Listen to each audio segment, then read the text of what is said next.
Students, happy morning to one and all. This week we are going to see the civics part. The topic of the lesson is India's international relation.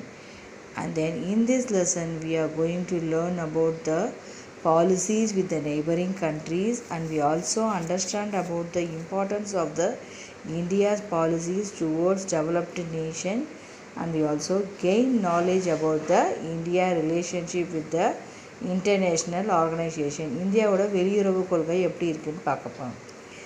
And we imbibe the value of India's position எப்படி இருக்குது, உலக நாடுகளில் எப்படி இருக்குதுன்னு பார்க்க போகிறோம். A bad neighbour is a misfortune as much as good one is a great blessing அப்படின்னு சொல்கிறாங்க. இவங்க புரியுதா? இந்தியாவோட வெளியுறவு கொள்கை எப்படி இருக்குதுன்னு பார்க்க போகிறோம். ஒரு மோசமான அண்டை நாடு ஒரு துரதிருஷ்டம், அதுவே ஒரு நல்ல நாடாக அமையுமே ஆனால் அதை விட ஆசீர்வாதம் வேறு எதுவும் இல்லை அப்படின்னு சொல்கிறாங்க. ஒரு அண்டை நாடு ஒரு மோசமான, நம்ம பக்கத்தில் இருக்க பக்கத்து வீட்டுக்காரங்க மோசமாக இருந்தாங்கன்னா என்ன ஆகும்? ரொம்ப கஷ்டம். ஏதாவது ஹெல்ப்புன்னா அவங்கள தானே கூப்பிடுவோம். அந்த மாதிரி தான் a bad neighbour is a misfortune much as good one is a great blessing. அவங்க நல்லபடியாக நமக்கு இருக்குப்பாங்கன்னா அது பெரிய ஆசீர்வாதம்னு சொல்கிறாங்க. இண்டிபெண்ட் இந்தியா, நம்மளோட சுதந்திர இந்தியா என்ன பண்ணியிருக்காங்க? Consistently fostering world peace and international cooperation. இது அப்படியே நான் ஓரலாக தமிழில் சொல்லிடுறேன் student.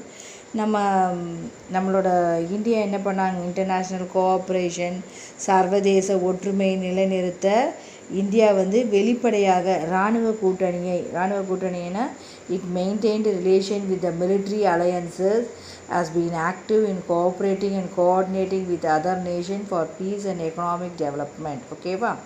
As the first Prime Minister of India, Jawaharlal Nehru, we can neither be absolutely dependent or dependent. நாம் ஒருவரை முற்றிலும் சார்ந்தோ அல்லது தனித்தோ இருக்க முடியாது. ஒருத்தரையே டிபெண்ட் பண்ணிட்டு இருக்க முடியாது. எல்லாரோடையும் நல்லபடியாக நல்ல ரிலேஷன்ஷிப் வச்சுக்கணும் அப்படின்னு சொல்கிறாங்க. India would prefer a peaceful, எப்போவுமே என்னது, இந்தியா அமைதியான வளமான மற்ற நாடுகளோட நல்ல உறவை தான் மேற்கொள்ளுமே. இந்தியா எப்போதுமே அமைதியை விரும்பும் நாடாக இருப்பது மட்டுமில்லாமல் அதை உலக அமைதிக்காக என்ன பண்ணுறாங்க, கடுமையாக இந்தியா போராடி வருகிறது அப்படின்னு சொல்கிறாங்க. அதுதான் India is a peace loving country and strived out champion as for the cause of the peace in the world. And India is surrounded by a many neighbouring countries, பெரிய அண்டை நாடுகள்லாம் இருக்குது. எதனால் அது she has try to maintain a friendly relationship with other countries. நம்ம இதே பார்க்குறோம் பாரு. இந்தியாவோட பக்கத்து இந்தியா எப்படி இருக்குன்னா என்ன, பாகிஸ்தான், ஆப்கானிஸ்தான், சைனா, பூட்டான், பங்களாதேஷ், மியான்மர், ஸ்ரீலங்கா, இதெல்லாம் தான் அண்டை நாடு. இவங்களோட எப்படி ரிலேஷன்ஷிப் தான் நம்ம பார்க்க போகிறோமே. India's position is unique in its, அதோட இது என்னது, தனியாக இருக்குது. மற்ற நாடுகளோட தனியாக நிறுத்திச்சு காட்டுது. India's neighbour has been a part of homogeneous cultures prevailing in the Indian subcontinent for the last 1000 years. ஓகேவா ஸ்டூடெண்ட்ஸ்? நம்ம India is a vast country with the Pakistan. India is a vast country with the Pakistan, China பக்கத்தில் பாருங்கள், and Afghanistan to the northwest, China, Nepal, Bhutan to the north, Bangladesh to the east, and Myanmar to the far east. நம்ம மேப்பில் பார்த்த மாதிரி. ஓகேவா? And then Sri Lanka from southeast and Maldives from southwest are the two countries that lie close to India, separated by the Indian Ocean. இங்கே எப்படி நம்ம ஸ்ரீலங்காவும் மால்தீவ்ஸும் it's separated from the Indian Ocean. ஓகேவா? And then India has a cordial historical, religious, economic and ethnic and linguistic relationship with all these countries. மத அளவுலையும் வரலாற்று ரீதியாகவும் எக்கனாமிக் கண்டிஷன்லேயும் மொழி ரீதியாகவும் அது என்னது, அது நல்ல சமய, பொருளாதார, இன மற்றும் மொழியின் அடிப்படையிலும் நல்லுறவை இந்தியா பேணுகிறது அப்படின்னு சொல்கிறாங்க. Let us know about the India's relation with country. இங்கே கொடுத்துருக்காங்க இந்த ப்ளூ கலரில், சைனாவும் ரஷ்யாவும் அதிக எண்ணிக்கையிலான அண்டை நாடுகளுடன் தனது எல்லையை neighbours touching its borders are China and Russia share that most number of neighbours. அதிக எல்லைகளுக்கான எண்ணிக்கைக்கான அண்டை நாடுகளின் தனது எல்லைகளை பகிர்ந்து கொள்கின்றது அப்படின்னு சொல்லியிருக்காங்க. ஷேர் பண்ணியிருக்கு எது, சைனாவும் ரஷ்யாவும். இப்போ இந்தியாவும் ஆப்கானிஸ்தானும் எப்படி ஃப்ரெண்ட்லி ரிலேஷன்ஷிப் வச்சுருக்காங்கன்னு பார்க்கலாமா? India-Afghan relation was strengthened on the statutory partnership agreement எந்த மூலிமா அவங்க எஸ்பிஏ அந்த மாதிரி அக்ரிமெண்ட் மூலிமா அவங்களோட ரிலேஷன்ஷிப் ஸ்ட்ரென்தன் ஆகிடுச்சு. அது என்னது ஸ்ட்ராட்டஜிக் பார்ட்னர்ஷிப் அக்ரிமெண்ட். அது என்னது ஸ்ட்ராட்டஜிக் பார்ட்னர்ஷிப் அக்ரிமெண்ட்னா உறவு போர்த்திறம் சார்ந்த பங்களிப்பு ஒப்பந்தம்னு அர்த்தம். அதன் மூலம் வலிமை பெற்றுள்ளது. இந்த ஒப்பந்தம் என்ன, இந்த ட்ரீட்டி என்னது, ஆப்கானிஸ்தான் உள்ள கட்டமைப்பை சீரமைக்கவும், எதுக்காக அவங்க இன்ஃப்ராஸ்ட்ரக்சர் இன்ஸ்டிடியூஷனை ரீபில்டு பண்ணவும், agriculture, water, education, health, providing duty free access to the Indian market, இதுக்கெல்லாமும் தான் இந்த ட்ரீட்டியை அவங்க சைன் பண்ணாங்க. இந்தியா ஹெல்ப்டு ஆப்கான்ஸ் இந்த கன்ஸ்ட்ரக்ஷன் ஆஃப் சல்மா டேம் இந்த ஈராட் ப்ரொவின்ஸ். இந்தியா வந்து ரொம்ப ஹெல்ப் பண்ணியிருக்கு இந்த டேம் கன்ஸ்ட்ரக்ட் பண்ணுறதுக்கு. India announce 500 scholarship for the children of the martyrs of Afghan security forces in schools and colleges both in Afghanistan and India. ரொம்ப announce பண்ணியிருக்கு India 500 பேருக்கு ஸ்காலர்ஷிப் அப்படின்னு சொல்லிட்டு. ஓகேவா. India is also supporting Afghanistan to improve it's public health and small scale industries. எவ்வளோ support பண்ணியிருக்கு பாரு India ஆப்கானிஸ்தானுக்கு. And then India is the foremost of the promotion of the investment in the Afghanistan and consortium on public and private India. Afghanistan என்னது, ஆப்கானிஸ்தான் முதலீடு செய்வதில் முன்னணியாக India இருக்கிறத மட்டும் இல்லாமல் பொதுத்துறையிலையும், பொதுத்துறை, தனியார் துறை, அப்புறம் இந்திய நிறுவனங்கள்லாம் ஆப்கானிஸ்தான் சுரங்க தொழிலையும் அவங்க நிறைய முதலீடு செய்திருக்காங்க அப்படின்னு சொல்கிறாங்க. இந்தியாவில் வந்து மகளிர் சுய வேலைவாய்ப்பு சங்கம் இருக்குல்ல, அவங்களுக்கு நிலையான வாழ்வாதாரம் பெறுவதற்காக அவங்களுக்கு என்ன பண்ணியிருக்காங்க, ஆப்கானிஸ்தானுக்கு அளிக்கிறது சொன்ன self employed women association imparts training ஆனால் sustainable livelihood. And then India வந்து என்னது இவ்விதமாக இந்த மாதிரியாக ஆப்கானிஸ்தானோட குரோத்துக்கு, டெவலப்மெண்ட்டுக்கு நிதி உதவி மற்றும் கடன் உதவி அளித்து வருகிறது. இவ்வளோ ஹெல்ப் பண்ணியிருக்கு இந்தியா ஆப்கானிஸ்தான். ஓகேவா. அந்த இந்தியாவும் பங்களாதேஷும் என்ன பண்ணுறாங்க பார்க்கலாம். India was the first nation to acknowledge Bangladesh the former of the. India தான் என்னது முதல் நாடு ஆகும். பாகிஸ்தானோட முந்தைய கிழக்கு பாகிஸ்தான் தான் வங்காளதேசமே. அதே த ஃபார்மர் ஈஸ்ட் பாகிஸ்தான் தான் வங்காளதேசமே. அதனோட சுதந்திரத்தை அங்கீகரித்தது முதல் நாடு எது, இந்தியா தான். இந்தியாவும் பங்களாதேஷும் share the longest boundary of 4096. ஓகேவா ஸ்டூடெண்ட்ஸ், இது பாருங்கள், இந்தியாவும் பங்களாதேஷும், இந்த இந்தியாவும் இது இருக்குது இங்கே பங்களாதேஷும், இது ஷேர் த பவுண்ட்ரி ரிலேஷன்ஷிப் அப்படின்னு சொல்கிறாங்க. And then India has plans to implement the proposed rail connectivity between Agartala. India என்ன பண்ணியிருக்கு, வங்காளதேசத்தில் இடையேயான ரயில் போக்குவரத்து இணைப்பிற்கான திட்டத்தையும் இந்தியா செயல்பட வச்சுருக்கு. அப்புறம் பார்த்திங்கன்னா இன்னொன்று, and then Bangladesh has granted India road transit facility through territories from Kolkata to Agartala via Agartala Dhaka வழியாக செல்வதற்கான சாலை வழியினையும், அப்புறமா இந்தியா நேபாள் மோட்டார் வாகன ஒப்பந்தம், அது கூட இப்போ Nepal motor vehicle agreement, the Farakka accord on the sharing of Ganga waters. அதே போல் என்ன சொன்னாங்க, கங்கை நதியும் பகிர்ந்து கொள்ள 1977 சைன் பண்ணியிருக்காங்க. பராக்கா ஒப்பந்தம் போட்டிருக்கு பாருங்க. Bilateral Joint River Commission is working to maximize the benefits from common river system. The government of India provides aid to Bangladesh for the construction of buildings, laboratories, dispensaries and deep tube wells. அது மட்டும் இல்லாமல் 54 நதிகளிலிருந்து அதிகபட்ச நலனை பெறுவதற்காக இரு நாட்டு கூட்டு நிதி ஆணையம் செயல்படுகிறது. அதே போல் வங்காளதேசம் இந்தியா வந்து இந்த மாதிரியெல்லாம் வந்து பங்களாதேஷ்க்கு ஹெல்ப் பண்ணியிருக்கு அப்படின்றாங்க. ஓகேவா. Both the countries jointly inaugurated the construction of 130 km Bangladesh India's friendship pipeline between Siliguri in West Bengal and Prabhatipur. And then இங்கே பார்த்தீங்களா பங்களாதேஷு, அதோட எப்படி பக்கத்தில் இருக்க கிட்ட பூட்டான் எல்லாமே இந்த சைடில் இருக்கிறது, இந்தியா மேப்பில் இருக்கிறது சைடில் இருக்கிறதெல்லாம் மியான்மர். இதுதான் நம்ம இந்தியா ஆப்கானிஸ்தானோட என்ன ரிலேஷன்ஷிப் வச்சுருக்குன்னு பார்த்தோம். அண்ட் தென் இந்தியா பங்களாதேஷோட என்ன ரிலேஷன்ஷிப் வச்சுருக்கு, எவ்வளோலாம் இந்தியா ஹெல்ப் பண்ணியிருக்குன்னு சொல்லிட்டு பார்த்தோம். இப்போ நெக்ஸ்ட்டு என்ன பார்க்க போகிறோம், இந்தியாவும் பூட்டானும் எப்படி வச்சுக்கிட்டாங்கன்னு பார்க்க போகிறோம். ரிலேஷன்ஷிப் எப்படியெல்லாம் இந்தியா பூட்டானுக்கு ஹெல்ப் பண்ணியிருக்குன்னு பார்க்க போகிறோம். Bhutan a small Himalayan kingdom popularly known as land of thunderbolt. India அதே போல் இந்தியா வந்து என்னது, பூட்டான் இமயமலையில் உள்ள ஒரு சிறிய முடியாட்சி ஆகும். அதுக்கு என்னது இடி மின்னல் நிலம் என்று அறியப்படும். இது உலகின் ஏழ்மையான நாடுகளில் ஒன்றாகும். இது அதுக்கு பேர் என்ன சொன்னாங்க, தண்டர் போல்ட்டுனா இடி மின்னல் நிலம். இது ரொம்ப poorest countries of the world. The diplomatic relationship between India and Bhutan were established in 1968 with the appointments of a resident representative of India in Thimphu. அவர் என்ன பண்ணாங்க, 1968 இந்தியாவோட பிரதிநிதி ஒருவர் திம்புவில் இருந்து நியமித்ததிலிருந்து தொடங்கியது. ராஜதந்திர உறவுகள் அவங்களோட டாக்டிஸ் தொடங்கியது அப்படின்னு சொல்லியிருக்காங்க. Bhutan is a landlocked nation. Landlocked நேஷன்னா என்ன? Bhutan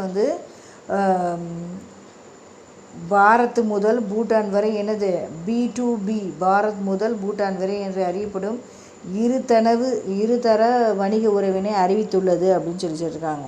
Bharat to Bhutan, B2B, Bharat to Bhutan. India provides a scholarship to Bhutanese students and then learning and afford help in setting up a digital library in Bhutan. Digital library in Bhutanலையும் வச்சுருக்காங்க அப்படின்னு சொல்கிறாங்க. The prestigious Nehru Wangchuk Scholarship is being awarded to deserving and talented Bhutanese nationals to undertake studies in selected premier Indian educational institution. Not only that, இருந்தாலும் என்ன பண்ணியிருக்காங்க, நேரு வங்க கல்வி உதவித்தொகையானது மற்றும் தகுதி திறமையும் கொண்ட பூட்டான் நாட்டினருக்கு தேர்ந்தெடுக்கப்பட்ட முதன்மையான இந்திய கல்வி பயில வாய்ப்பு தந்திருக்கு இந்தியா. அப்புறம் இந்தியாவும் பூட்டானுக்கு என்னது இருதரப்பு ஒத்துழைப்பிற்கு நீர் மின்சக்தி பாருங்கள், இங்கே இருக்கும் பாருங்கள். So the government India has constructed 3 hydroelectric project. என்ன hydroelectric project பார்க்கலாமா? Chukka, Kurichu and Thala. India has helped Bhutan in developing the country infrastructure by establishing telecommunication. Not only இந்த மட்டும் இல்லாமல் வேறு இந்த மாதிரி நீர் மின்சக்தி திட்டம் மட்டும் இல்லாமல் வேறு என்னெல்லாம் கொண்டு வந்திருக்கு, மருத்துவமனை, சாலைகள், பாலங்கள், அது மாதிரிலாம் கட்டுவதற்கெலாம் இந்தியா ரொம்ப பூட்டானுக்கு ஹெல்ப் பண்ணியிருக்கு. எல்லாருக்கும் இந்தியா எப்போவுமே என்னது நல்லது தான் பண்ணியிருக்குன்னு சொல்கிறாங்க. அப்புறம் இந்தியா அண்ட் சைனாவை பற்றி பார்த்தோன்னா, in terms of geographic and democratic dimension, skilled manpower and civilized depth, China is the only country in the region which qualifies for comparison with India. China being the manufacturing hub of the world. China என்னது உலகில் உள்ள உற்பத்தி மண்டலங்களில் ஒன்றாக இருக்கும். அதான் manufacturing ஹப்னு சொல்கிறது. இந்தியாவும் சீனாவும் என்னது உலக வர்த்தக நிறுவனத்தில் சர்வதேச காலநிலை குறித்த பேச்சுவார்த்தைகள் அது எல்லாமே போட்டிருக்கு பாருங்கள். World hub of the world strategically very important to India. World trade organisation, international climatic change talks and reform of the world bank. Shanghai Cooperation Organization, which was China initiative, has granted the observer status to India, while SARC had granted the observer status to China. இந்த பதவியை சார்க்கு கொடுத்துட்டாங்கன்னு சொல்கிறாங்க, observer to status of the China. Both sides have established more dialogue mechanism converging diverse sector. Bilateral trade. அது என்ன பண்ணியிருக்காங்க, சீனாவிற்கு இரு நாடுகளுக்கும் பல்வேறு மாறுபட்ட துறைகளில் பேச்சுவார்த்தை நடத்திட வழிவகுத்துகளை சார்க் ஏற்படுத்தியிருக்குன்னு சொல்லியிருக்காங்க. இவங்களோட இந்தியாவும் சைனாவோட ட்ரேட் எப்படி இருந்தது, ரொம்ப டெவலப்டாக கொண்டு வந்துடுது. இந்தியாவும் சைனாவும் கல்வி பரிமாற்ற திட்டத்தில் கையை சைன் பண்ணிவிட்டு அதன்படி என்ன பண்ணியிருக்காங்க, கல்வி நிறுவனங்களை உயர்கல்வி பயில 25 ஸ்டூடெண்ட்ஸை by both sides is recognise students of highest learning in each other country அப்படின்னு சொல்ல ரெண்டு இந்தியாவிலும் சைனாலையும் 25 ஸ்டூடெண்ட்டை ஹையர் ஸ்டடீஸ்க்கு அனுப்புகிறாங்க. இதுதான் இந்தியாவோட சைனா ரிலேஷன்ஷிப். இப்போ India and Maldives is located south of Lakshadweep Island in Indian Ocean. இது எங்கே இருக்குது தெரியல, மால்தீவ்ஸ். இங்கே பாருங்கள், மால்தீவ்ஸ் எங்கே இருக்குது பாருங்கள், இங்கே இருக்கா மால்தீவ்ஸு. அண்ட் தென் இதில் பார்த்தீங்கன்னா the relationship with Maldives is important for India given its strategic location and geographical proximity.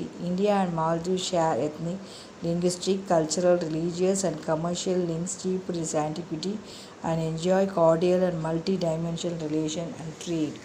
And then tourism are being developed between the two countries. Both countries have agreed to, அதே மாதிரி தான் இந்தியாவும் அந்த மால்தீவ்ஸும் agreed பண்ணியிருக்காங்க. எதுக்காக agreed பண்ணியிருக்காங்க, to strengthen the cooperation and to increase the maritime security in Indian ocean. Indian ஓஷனில் கடல் வழியாக அவங்களோட வணிகத்தை இம்ப்ரூவ் பண்ணணும்னு சொல்லி அவங்க ட்ரீட்டி சைன் பண்ணிட்டாங்க. And then region through coordinated patrolling and aerial surveillance or exchange for information. என்ன பண்ணாங்க, கண்காணிப்பு தகவல் மையம், வான்வழி கண்காணிப்பு தகவல் மையம், அதுதான் அந்த இது. அதுதான் சொன்னால அந்த subordinated patrolling and serial surveillance, கடல்சார் பாதுகாப்பையும் மேம்படுத்துவதற்கான ஒத்துழைப்பை இரு நாடுகளும் ஒப்புக்கொண்டன அப்படின்றாங்க. இப்போ இந்தியாவும் மியான்மரும். India is the second largest border is shared with Myanmar, known as Burma till 1989. 4 northern eastern states, Arunachal Pradesh, Nagaland, Manipur and Mizoram also share the borders with Myanmar. இவங்க 4 பேருமே இவங்க ஷேர் பண்ணியிருக்காங்க இந்த பார்டரை. ஓகேவா, அந்த சைடில் பார்த்தீங்கன்னா எல்லாமே வரும். இங்கே பார்த்தாவே இந்த பிக்சரில் எல்லாமே தெரியும். ஓகேவா, Myanmar, Nagaland, Arunachal Pradesh and Manipur and Mizoram, இதில் தெரியும். ஓகேவா students. And then India is building the Kaladan multimodal transport, a road river port cargo transport project to link Kolkata to Sittwe in Myanmar. India என்ன பண்ணுச்சு, மியான்மர் நாட்டுடன் தங்கள் எல்லையை பகிர்ந்து அந்த தென்கிழக்கு ஏஷியா இருக்குல்ல, அதன் மூலியமாக அவங்க என்ன கார்கோ டிரான்ஸ்போர்ட் ப்ராஜெக்டை ஒன்று ஸ்டார்ட் பண்ணாங்க. And then a project connecting Kolkata with Ho Chi Minh City and the South Asia for the formation of the economic zone. Will have a road pass through Myanmar. வரையும் போகிறதுக்கு அது வழிவகுத்தது. Cambodia and Vietnam are work was the first base connecting Guwahati. இதில் என்ன பண்ணியிருக்காங்கன்னா, Kaladan மல்டிமாடல் India ஒரு தென்கடலில் உள்ள பொருளாதார மண்டலத்தை கொல்கத்தா நகரை ஓசியின் உடல் இணைக்கும் நோக்கம் கொண்ட திட்டம். மியான்மர், கம்போடியா, வியட்நாம் எல்லாம் சொன்னால அவங்களாம் சாலை போக்குவரத்து கொண்ட திட்டத்தின் பகுதியாக கவுகத்தி மண்டலாவை இணைக்கும் முதற்கட்ட பணி தற்போது நடைபெற்றது வருகின்றன அப்படின்னு சொல்கிறாங்க. அதே போல் எரிபொருள் தேவைகளான பெட்ரோலியம், இயற்கை எரிவாயு ஆகியவற்றையெல்லாம் என்ன பண்ணியிருக்காங்க, இங்கே போட்டிருக்காங்க பாருங்கள். Companies such as Essar, GAIL, ONGC, Videsh Limited have invested in Myanmar energy sector. And then மியான்மரோட ரிலேஷன்ஷிப்பும் நல்ல ரிலேஷன்ஷிப்பாக வச்சுக்கிட்டாங்களா. and then India and Nepal is a nature buffer between India and China. Being a small landlocked country, Nepal depends on India for economic support and transit facilities. India share borders in 5 Indian states. அதே மாதிரி தான் இதுவும் நேபாள் கிட்ட மேலே இருக்குல்ல, இந்தியாவுக்கு இந்த சைடில் இருக்குல்ல, இந்தியாவுக்கு எங்கே இருக்குது நேபாள் இந்த சைடில் இருக்குல்ல, அதுதான் என்ன பண்ணுறாங்கன்னு பார்க்கலாம். India and Nepal share borders in 5 Indian state: Sikkim, west Bengal, Bihar, Uttar Pradesh and Uttarakhand. இதெல்லாம் தான் அவங்க பார்டரில் இருக்கிற states. With Nepal, people residing in the border districts on both sides share deeper cultural bonds. India firms are the biggest investor in Nepal. India provides substantial financial and technical development assistance with a focus on infrastructure, irrigation, health, energy project and community development. கால்வாய்கள், அந்த health வைஸான energy project, அவங்களோட infrastructure எல்லாமே develop பண்ணிட்டாங்க. India built the 204 km long Mahendra Raj March to link Kathmandu and India. India வந்து இந்த 204 km long Mahindra Raj கூட காட்மண்டுவை link பண்ணி வச்சுட்டாங்க. Nepal is endowed with fast flowing river and its terrain is ideal by hydroelectric power generation. India has taken up the work of 5600 megawatt Pancheshwar project which remained stalled for 18 years after agreement. Nepal and Indian people visit each other country for religious pilgrimage. Pashupati and Janaka are traditional center in Nepal, where areas Varanasi are the 4 dharmas, Badrinath, Puri, Dwaraka and Rameshwaram are important pilgrimage destinations in India. The bond of friendship have further increased. India and Nepal is language aid. அந்த என்ன எப்படி இருக்குது அவங்களோட நல்ல schedule of கான்ஸ்டியூஷனில் நல்ல agreement ஸ்ட்ராங்காக இருக்குது அப்படின்றாங்க. ஜாயிண்ட் ஹைட்ரோ பவர் ஒன்று ஸ்டார்ட் பண்ணாங்க. Is being built in Sharda river. அந்த power plant helps both India and Nepal with respect to electricity production. Okay. இந்தியாவும் பாகிஸ்தானும் எப்படி இருந்தது பார்த்தீங்கன்னா 1947 இந்தியனோட பாகிஸ்தானோட பீஃபிகேஷனில் அந்த பிரிவினை வந்து ரெண்டு நாடுகளுக்கு இடையே நிறைய வேறுபாடு, அவங்களுக்குள்ள ஒரு நெருடலான ரிலேஷன்ஷிப் இருந்தது. பாகிஸ்தான் எப்போவுமே என்னது, அவங்க ரிலேஷன்ஷிப்பில் தீவிரவாதம் தான் நிறைய இருந்தது, டிஸ்அக்ரிமெண்ட்ஸ் தான் நிறைய இருந்தது. அந்த அதுவே பெரிய நமக்கு முக்கிய கவலையாக இருக்கிறது. இந்தியாவில் எப்போவுமே அவங்க நம்ம ரிலேஷன்ஷிப் வச்சுக்கிறதுக்கு என்ன பண்ணுவோம், பாகிஸ்தான் விரோத மனப்பான்மையுடனே இருந்து வருகிறதுன்னு சொல்லுவோம். ஆனாலும் இன்னும் என்ன பண்ணுறாங்க, இந்தியா உறவுகளை மேம்படுத்தவும் நிலைநிறுத்தவும் தீவிரமாக முயன்று வருகிறது. எல்லை தாண்டிய துப்பாக்கி சண்டை போடுறாங்க, அப்புறம் தீவிரவாதிகள் தாக்குதல், அப்புறம் காஷ்மீர் மக்களின் உயிர்களை பலி கொண்டது, இதெல்லாம் வந்து மக்கள் அவங்களோட ஏழ்மையான நிலைமைக்கு மனித உரிமை மீறலாக அவங்க ரொம்ப கஷ்டப்படுறாங்க. ஓகேவா ஸ்டூடெண்ட்ஸ், இதெல்லாம் நம்ம cross border firing between India and Pakistan and terrorist தீவிரவாதிகள் இதெல்லாம் சொல்கிறேன். அப்புறம் வந்து என்னது, இது இரு நாடுகளுக்கும் என்னது வெளிப்படையாக மோதிக்கொள்ளும் நிலையினை பல்வேறு சமயங்களில் வலியுறுத்தி வருகிறது. அப்புறம் எல்லை தாண்டிய பயங்கரவாதம் பார்டர் தாண்டி நம்ம அவங்க சண்டை போடுறது. Is the Kashmir is the bone of intention between India and Pakistan. இதுதான் வந்து அப்புறம் என்ன பண்ணாங்க, இரு நாடுகளுக்கிடையே உறவை மேம்படுத்த நேர்மறையான மாற்றங்களை கொண்டு வரவும் அவங்களுக்கு என்ன பண்ணாங்க, இந்தியா முயன்று வருது. இந்த அவங்களோட மிகப்பெரிய பயங்கரவாதத்தை காரணத்தினால்தான் என்னது, சிம்லா ஒப்பந்தம் அண்ட் லாகூர் பிரகடனம் பண்ணாங்க அப்படின்னு சொல்லி சொல்றாங்க. இந்தியாவும் பாகிஸ்தான் ரிலேஷன்ஷிப் இப்படியே தான் போயிட்டு வருது, இன்னும் ஸ்டில்லும் இப்படி தான் இருக்கு அப்போத்துலேருந்து. அப்புறம் இந்தியா அண்ட் ஸ்ரீலங்கா பார்ப்போமா. இந்தியா வந்து இந்திய நாடு நம்ம எப்படிப்பட்ட நாடு, பண்பாடு கலாச்சாரம் வரலாறு மற்றும் சமய உறவுகளை கொண்ட நாடு. அப்புறம் வந்து separated by the narrow expanse of oxide India and Sri Lanka are share excellent trade relation committing to each India in both bilateral free trading agreement as well as developing interaction through SAARC. இது நிறைய இருதரப்பு ஒப்பந்தங்கள் மட்டும் இல்லாமல் SAARC அமைப்பின் மூலமாகவும் நிறைய மேம்பாட்டு ஒருங்கிணைந்து செயலாற்றி வருகிறது ஸ்ரீலங்கா. இந்தியா மற்றும் ஸ்ரீலங்கா உறவு எப்படி இருக்குன்னா ஃப்ரெண்ட்லியாகவும் இருக்குது அப்படின்னு சொல்கிறாங்க.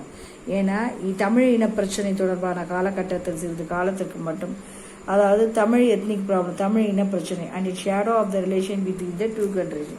இதுதான் என்னது, மரபு ரீதியாக ஒன்று கொள்ளுமாறு நெருங்கிய நிலையில் இருந்து வருகின்றது. இலங்கை எப்படி இருக்கு, ஸ்ரீலங்கா முதலீடு செய்துள்ள நாடுகளில் இந்தியா ஃபர்ஸ்ட் இருக்கிறது இல்லாமல் பெட்ரோலியம் சில்லறை வணிகம் அதிலெல்லாம் வந்து தகவல் தொழில்நுட்பம் ரியல் எஸ்டேட்டு இதிலெல்லாம் petroleum retail IT real estate telecommunication டூரிசம்லாம் ஸ்ரீலங்கா வந்து நல்ல அப்பர் போஸ்டில் இருக்குது. அந்த other Sri Lankan investment in India include Brandix கராக்மெண்ட், அது என்னதுன்னா தளவாடத்துறை ஆகியவற்றை தவிர பிராண்டிக்ஸ் விசாகப்பட்டினத்தில் உள்ள ஆடை நகரம், அப்புறம் MAS ஹோல்டிங்ஸ், அதெல்லாம் என்னென்னா apart from the other investment the fried reserving. India வந்து நமக்கு தகுதியான இலங்கை மாணவர்களுக்கு கல்வி உதவித்தொகையை ஆண்டுதோறும் அளித்து வருகிறது. அப்புறம் இந்தியாவில் வந்து நலந்தா யூனிவர்சிட்டி வந்து திட்டத்தில் இலங்கையும் ஒரு பங்குதாரராகும் அப்படின்னு சொல்லுவாங்க. இதுவரையும் தான் நமக்கு ரெடியூஸ் சிலபஸில் இருக்குது ஸ்டூடெண்ட். இதுவரையும் நம்ம என்ன பற்றியெல்லாம் பார்த்தோம், நல்லா ஒரு வாட்டி பார்த்துக்கலாமா. இந்தியாவோட ரிலேஷன்ஷிப் யாரோடலாம், பாகிஸ்தானோட எப்படி இருந்தது, ஆப்கானிஸ்தானோட எப்படி இருந்தது, சைனாவோட எப்படி இருந்தது, பூட்டானோட எப்படி இருந்தது, நேபாளோட எப்படி இருந்தது, பங்களாதேஷோட எப்படி இருந்தது, மியான்மரோட எப்படி இருந்தது, ஸ்ரீலங்காவோட எப்படி இருந்தது, நம்ம இவ்வளோ நேரம் இந்த லெசனில் படித்தோம். ஓகேவா ஸ்டூடெண்ட், நான் நினைக்கிறேன் உங்களுக்கு நல்லா அண்டர்ஸ்டாண்ட் ஆகிருக்கும்னு நினைக்கிறேன். Are you clear children? Thank you. Take care. Bye.